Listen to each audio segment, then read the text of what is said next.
Hi, I'm Jay Fallon. Thanks for listening. So I'm going to read through this story, and I'm going to, at the end of that, then I'm going to give some points how I think police have failed this young male and the family, and also what I believe the family should actually be complaining about, the things that they should be looking for. Stick with me. Got my eyes straight ahead, got my head in the game. With the red light on, I'm just waiting for the change. Keep my head down low. Okay, let's get straight into the story. So, police pulling Aboriginal teenager from bus at gunpoint was racial profiling, family alleges. The family of a 17-year-old Aboriginal boy says he was racially profiled when police officers with guns drawn pulled him from a Canberra bus before realising he was the wrong person. The teenager was travelling alone to visit family last week when the bus he was on was pulled over by police cars. Officers entered the bus with guns drawn before arresting the Aboriginal teen. The boy's family said officers did not ask for the boy's name nor request identification before forcing him off the bus and putting him on the ground, handcuffed and face down. Police then compared a photo on their phone with the boy and declared they had the wrong person before removing the handcuffs and apologising. It's too late to apologise, like they say. The boy's family gathered outside the Legislative Assembly this morning demanding action. What happened was not a mistake. It was not a misunderstanding. It was a gross violation of a child's human rights. They said, you terrorised an innocent child. Your officers pointed a gun at him. Your officers dragged him off a bus. Your officers slammed him onto the ground. Your officers pinned him down with their knees. And even after realising they had the wrong boy, they still searched him. That's strange. A terrified child who kept saying, I didn't do anything. This is not policing, this is abuse. I would agree. They said the teenager was now scared to leave the house and refused to catch the bus. He is a child who needed care, protection, and understanding, not guns, force, and terror, they said. This trauma will not disappear. The family said they were heartbroken by the incident but determined for change. We are here because we want answers, we want accountability, and we want real, immediate change to ensure no other First Nations child is ever treated like this again, they said. We expect we expect honesty, we expect transparency, we expect action, not promises. The family asked to see the body-worn camera footage of the incident and funding for trauma counselling. They also requested that the officers be stood down while a full investigation into their conduct was undertaken. They want a formal acknowledgement of the racial profiling of police and an apology to the young person and their family. The police, this subheading says, we apologise, police. ACT Policing Chief Police Officer Scott Lee said the arresting officer apologised to the boy and removed the handcuffs at the scene. I want to make an apology to the young person for the misidentification and the trauma it has caused this young person, his family, and the broader community. But he said he also stood by. He stood by the actions of the officer. Okay. I am aware of calls for the ACT policing members involved to be stood down, Deputy Commissioner Lee said. I want to be clear that I have reviewed the body-worn camera of this matter from the bus, and based on that and the briefings I have received, I support the actions of the members. He said police officers were responding to reports of an aggravated burglary at Westfield, Woden. 3 attempted carjackings, a woman with lacerations, and another person who had been thrown from a car. Police said that information was received by officers that a young person matching the physical and clothing description of the alleged offender was on a bus. Deputy Commissioner Lee said the boy was arrested after police officers stopped and entered the bus. The boy didn't resist. That's important. He didn't resist. So we had a police officer enter through the front door of the bus, spoke to the bus driver. That police officer requested that the doors at the midpoint of the bus be opened, and then 2 officers entered the bus and stayed at the midpoint of the bus. They issued verbal commands to the young person who was at the rear of the bus, asked him to stand up and come forward, which he did. He was searched after he was arrested. He was actually arrested. That will obviously be part of the independent investigation as to whether there were grounds for that arrest. Again, were there grounds? One of our police officers had a knee on his lower back, which is part of our training. He was placed on the ground, handcuffed, informed of the grounds for his arrest. really need to hear these grounds for his arrest, cautioned and issued his rights. And then within about 2 minutes, it was realized that there was a misidentification on the basis of a CCTV photograph that had been provided to our police, and he was unarrested.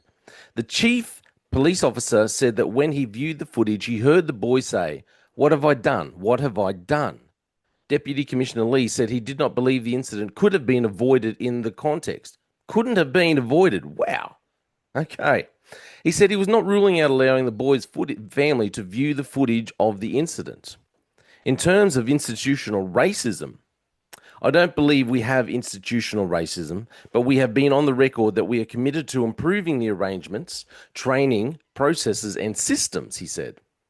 A complaint about the actions of ACT policing will be handled by the Australian Federal Police Professionals Standard Command alongside the ACT Ombudsman. ACT Police Minister Marissa Patterson said she had full confidence in ACT policing and had offered to meet the boy's family. I express my sincere apologies to the young person and his family on behalf of the government, she said. I hear the concerns raised by the family. Don't you hate it when they say it's so demeaning? I hear you. I hear what you're saying. It's you're really just talking down to someone. I hear the concerns. I hear the concerns raised by the family, the Aboriginal and Torres Strait Islander affected elected body and other stakeholders about racial profiling, continuing to work to build trust and relationships with parts of our community that feel vulnerable in their interactions with police is a priority for myself.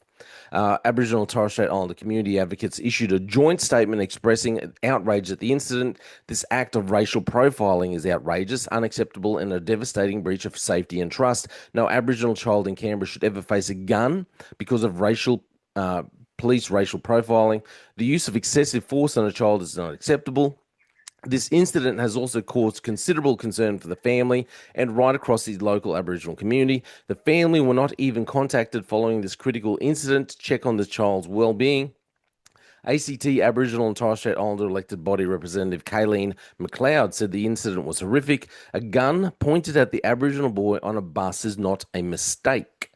It is a catastrophic failure of judgment, process, and humanity.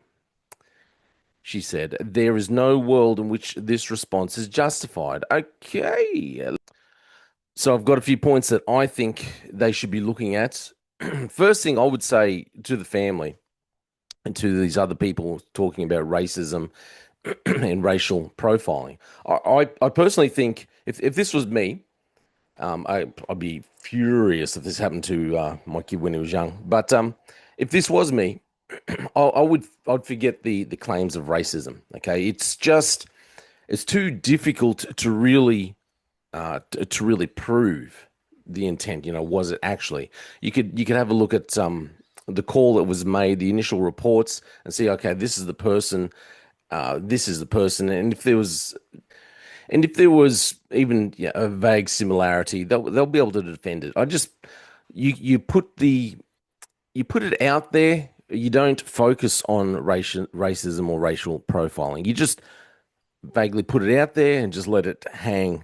It'll just be in the background. But yeah, I wouldn't just push on and just keep going down this line of racism.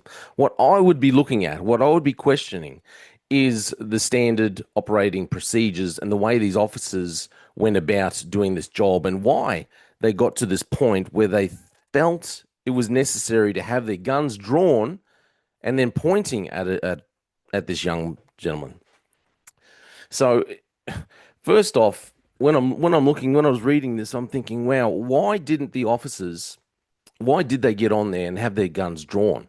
And when they get on, if this was me, I'm getting onto an area, and I've spoken about this before about having an assessment of your surroundings, always running through things and thinking about the baseline of the area that you want. What's the mood? What's the mood of the area, the people that you're in? What's this? You got to come up with the baseline of you think, okay, if you're in a place and say just a restaurant, just a really chilled restaurant, it's not a high class restaurant. I think it's just like a family friendly. You'd walk in there, you would expect to see families, couples. Everyone's just chill. Everyone's just relaxing with their families. That's the kind of baseline you think, okay, well, this is the area that I'm in. This is the baseline that I've got for the area. And then you look at people, scan the area and think, who is out of place in that area? Jumping on a bus, immediately you've got reports of what were the reports? There was someone who had caused a bit of mayhem. This is why they're initially out there. There'd been three attempted carjackings, a woman with lacerations, and another person thrown from a car. So you've got reports of a violent offender. You stop the bus. For some reason, they've stopped that bus.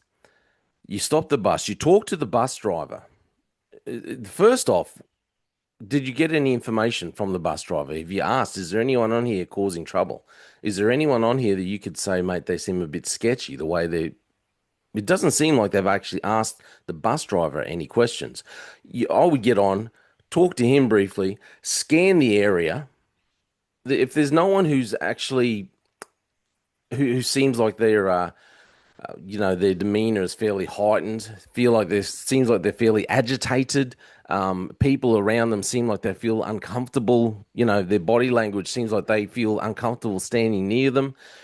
The problem is that I've got with this situation is you would scan the area. I would scan the area, look around, and think, who's agitated? Does anyone actually look like they're fearful? They actually don't want to stand next to. I've got a person down there. I think that might fit the description. No one looks like they feel uncomfortable sitting next to this chap. He's just sitting there looking chill. He's got no idea, which doesn't seem like a person who's just attempted three carjackings, assaulted a lady for some reason. She's got lacerations, and then another, and thrown someone else from a car. And yet he's just casually sitting on a bus, nice and chill, not causing any harm or any angst about any of the other passengers. And generally, when you get into a situation like that and people are in tight quarters, there's always someone trying to dart their eyes around and tell you without telling you, like flick their head to the side, saying, "Look, it's that person over there." There's always someone trying to do that kind of stuff. I don't know why, but there's always someone like, "Yep, it's him. That's the guy you're looking for." There's no one. It seems going off this report, it seems like there's no one there doing that. Now, if you've gotten a report, so I'd be saying, why did the officer actually follow the SOPs, and why that bus? Why that bus in particular? What was the report that went out over their comms? Was it targeted? Did they have specific information that said this is the bus? You get on the bus, he scans the area. He obviously didn't scan the area. He didn't see any signs of fear, any signs of the person being agitated. The young male's not being aggressive. There's no weapon in sight. For some reason, the officer actually has his gun drawn. You've got this array of weaponry on your belt, and you think, no, I'm going to go straight for my Glock. Seems very strange. And is that procedure? Is that procedure to go straight for your Glock? It would be if I saw someone with a knife sitting on a bus, I'd go straight for my Glock, 100%. But you get on a bus and you've got no weapon and no one's agitated, no one's running in fear, and you can't see, no one's that you can see is in fear for their life, or there's no direct there's no immediate sighting of someone who's directly in harm or danger, no fear, no harm or danger directly coming towards you. So what's your motive? What's your reasoning for being able to pull your Glock? Your justification. How can you justify doing that? You've got a report of someone doing all these things, but you don't even know if you're on the right bus, and obviously you aren't. You don't know if you've got the right person. You're just going off descriptions, and obviously you didn't, but yet you've gone straight to pulling your gun. Seems very strange. Is that standard operating procedure? I don't, you know, I don't think so. I think it'd be very hard to prove that it was standard. Oh, it's not hard to prove it. Go through their standard operating procedures and question why he went straight to that. The officers escalated. The issue that I see is the officers escalated straight up to using the Glock, to pulling the Glock, not just pulling it out, but pointing it, whether it was just one or more, pointing it at the boy. So there's nowhere else to go. The issue is it's very lucky that the young boy didn't react in the wrong way, didn't react badly. Just think about what this Deputy Commissioner Lee says. The boy was arrested after police stopped. The boy didn't resist, so we had a police officer enter through the front. They've locked them, opened up the midpoints. Other officers came. They've issued the verbal command. asked him to stand and come forward. He was searched after he was arrested. So the officer, sorry, Officer Lee seems to be, giving the very basics of it. They've all got, you can imagine if they've gotten on and they've got guns drawn and then pointing it at the boy. There's nowhere else to go. They've escalated straight up to pointing a gun. So if he reacts badly, let's just say something else has already happened in his own personal life, and he's just like, what the heck is going on? No understanding. He reacts badly. He makes a sudden move that they don't like. He gets shot and killed. There's no way this officer Lee, this commissioned officer Lee, is going to be sitting there going, "Oh yeah, yeah, no, our officers did everything right by the book." I mean, the fact that they've shot and killed the wrong boy, and they're on the wrong bus, and the boy doesn't even really fit the actual description of the person we're looking for. But no, you can't stand up and stand by, say you're standing by all the actions that these officers took, and yet everything about the outcome was wrong. Wrong bus, wrong person, no weapons. You escalate straight up to using your Glock. You, but that's what he's done. He's only able to do that because the boy, thank goodness, didn't react in an unruly manner or anything that escalated. So the boy's the only one that's actually probably able to think clearly. He doesn't escalate it. He doesn't react badly, and so luckily for him, the officers don't shoot him. Now you've got to also ask. So no weapons, no signs of distress. There's no evidence that this was the person of interest. However, he was arrested. So what was he actually arrested for? Was he arrested because they are investigating an indictable offence and they wanted to talk with him, they want to question him in their investigation of an indictable offence, or did they actually arrest him for these offences of carjacking or trying to carjack, assaulting a lady, assaulting some other person? Did they actually arrest him for those things?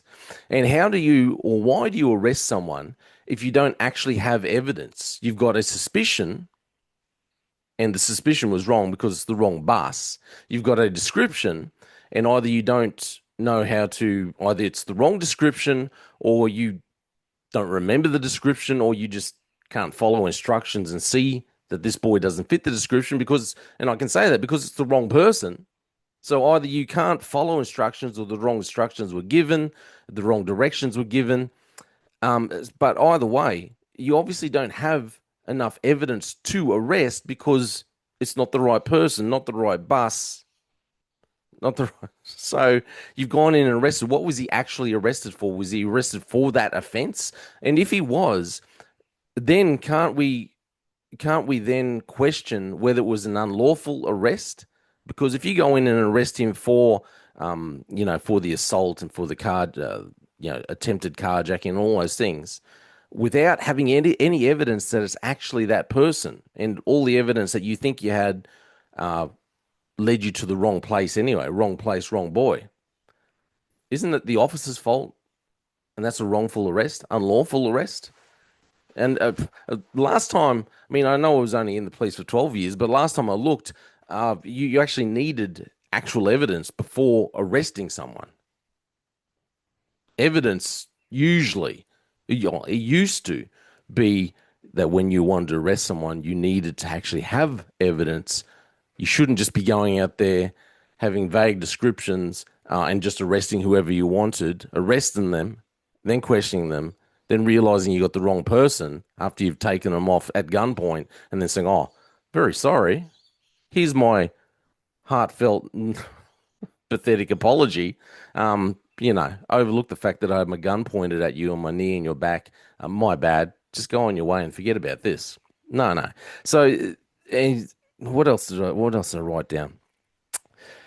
So you should be asking for the description that was sent out over the comms, not just, I mean, this officer Lee said he's considering whether the family can see the footage. I think the government, whoever, the people investigating should be allowing it to come out, should be allowing the public to see. This is the thing. Police always hide. They always say, no, no, we stand by the officers. There's nothing wrong. We stand by the actions that the officers take. Oh, but we can't let anyone actually see the footage because they know that if they see the footage, even out, they see the footage and people are going to be like, "Oh, public perception." As the good doctor once said to me, "Perception is everything, Jay. Perception is everything." Um, so this is the issue. They don't want everyone. This is why they try and keep a hold of the footage. They don't want everyone to be able to see the footage, draw their own conclusions, or things that might make them look bad. But they need to be able to see the footage of what happened. They also need to be able to hear the descriptions that went out over comms, how they came to the conclusion that this was the bus. Are they just the wrong description of the bus, the wrong, the wrong identity, bus identity was given out. Maybe they just dyslexic and they can't read the right identity. Maybe they're just not very intelligent, which I'm going to go with very intelligent police officers. And that's how they got the wrong bus and the wrong boy. And what was the description given out of this individual who'd done the carjackings? Was it just, hey, Indigenous male, and that was it? Indigenous male got on a bus. And so from that, if it was something as vague as that, how do they get to jumping on this bus and they're not just going out and not saying, well, we want to talk to, there is an Indigenous male up there, we need to talk to him and just bring him out and talking to him. How do they get from, no, no, we're going to pull it up and we're just going to pull our guns and arrest him? The escalation is just, it seems so extreme for this kind of incident. Is this all following standard operating procedure? Is this really how police should be behaving? Not even how they're behaving, is everything, all their actions are lawful. How do you arrest someone if you don't actually have evidence? Because at the moment you just have suspicions. And like I said, I can say you don't have evidence because everything was wrong. No bus, not the right bus, not the right person. So you did say they didn't have actual evidence. They can argue whatever they want. So these are the things that I would be asking. The immediate escalation, it's all right for Deputy Commissioner Lee to say, he stands by the actions of the officers, but mate, I guarantee that if they had have shot him, if that boy had reacted badly and they had have shot him, Officer Lee would have been throwing these officers under the bus immediately, saying, well, they didn't follow procedure. They shouldn't have gotten on there and had their weapons drawn. There was no evidence to do this. And he would have said all this because he would have realized the wrong bus, the wrong boy. They were trying to arrest someone when they had no evidence. So he's only saying all this because it all worked out because the boy reacted appropriately, and the officers miraculously didn't pull the trigger. The other thing you need to be thinking about, the police need to be thinking about. These chaps have gotten on there and they've gone straight to pulling their weapon, their Glock. I would be very, if I was the OIC of their commanding officer, I'd be very cautious about having these chaps on my squad in my area working under me because if they're the kind of people, whether it was one or the two police or however many it was, but if these police officers are the kind of people that will not have any substantial evidence, all they've got is a report, vague report, vague descriptions. They're just going on some vague descriptions, not even accurate descriptions, accurate reports, and they immediately go and point their gun. They immediately draw their gun and then point it. Not even, I could understand, and I think you could maybe justify if you got it in position one. I could maybe understand. I think that's easy to justify. Position one, you wouldn't even talk about it. You could maybe justify it if you had it in the Sewell position. One officer had their weapon in Sewell position. Maybe you could, maybe. I still think you'd be hard to justify, but maybe you could justify that. But actually having your gun drawn out and then pointed at the person when you've got no evidence to back it up, not even the evidence that was reported doesn't back up that it's this person, but even the evidence in front of you. There's no distress. There's no one else in distress. The boy isn't reacting like he's some criminal. The boy, does he actually fit the description? and then you still have your gun pointed. If I was this chap's these officers' OIC, I would be very concerned about their behaviour, and I'd be watching it very carefully. And I think they need to look at the history of these officers, because there is a good chance that if this is the way they've reacted when they've got the bare minimum of evidence, bare minimum of a report, this is how they reacted. I would bet that they have got other reports of violent behaviour previously, other complaints against them. And I'd be focusing on, did they actually follow procedure? What else is in their history? I'd be very concerned about that.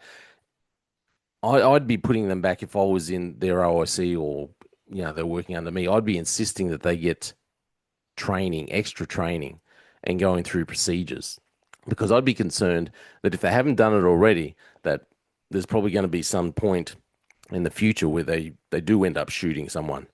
These are the kind of persons that I remember seeing people, sitting in the squad room or whatever, and they're doing their was it the tap, rack, and reload procedures and all that kind of thing. Just pretending they're doing it and going through things in their mind, going through their positioning when they draw their gun and stool and all that kind of. These are the kind of people that you see doing this stuff, and they're running through these procedures with enacting it out in the squad room. The kind of people, and you know that they're just kind of itching to be able to use their weapon. I reckon these are the kinds of officers I'd be willing to bet that do that kind of stuff when they're in the squad room.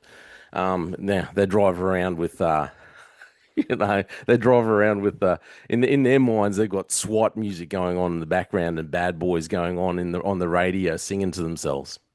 That's the kind of tools it sounds like they are. Because if you've gone straight to escalating, drawing your Glock when you've got minimal evidence, obviously a bad description's sent out, and you've got no actual evidence before you, but you've gone immediately to drawing your Glock, pointing your Glock, and arresting. Wow.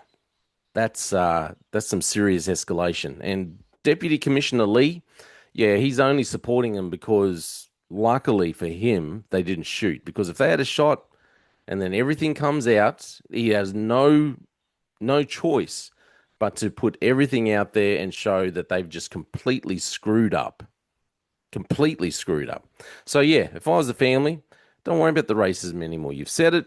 Maybe it did, maybe it was a part of it, maybe it wasn't. But you've said it, you just let it hang, and then you just go after their procedures. Did they follow procedures? Were they doing this right? Guaranteed they weren't. There's a lot of failures here, I believe. And mate, it's always good, I think. I do it all the time. I've talked about scanning and getting that baseline for the area that you're in. I think it's a good thing to put into practice when you're going out, just to keep for your own safety, the safety of your family, and that. Scan it, get a feel for the area, have a bit of a mental picture of where you think things should be at. Anyone who's outside of that, extremely outside of that baseline kind of thing. People, you'll have little waves in it. Picture it all in your mind, having a line. People are, a little bit under, a little bit over. If you've got someone who's like extremely outside of where you've put that baseline, then you keep an eye on it, and then you put that in the back of your mind, think, well, that's someone I've got to look, I've got to be wary, I've got to position myself a bit better. Just not to be paranoid, but just for your own safety. Anyway, that's all my thoughts on this. I think ACT police have done themselves a massive disservice. I hope and pray that I hope the boy is okay. I really do hope the family are able to fight this successfully. And, mate, you'd love for the ACT police to actually learn something. Those officers learn something from this. From what I've seen, from what I've known, I doubt it, but maybe. I'm Jay Fallon. Thanks for listening. Check out my music and other podcasts and that. Thanks for listening. They just fuel a desire that will take me higher. I'm on fire because nothing's gonna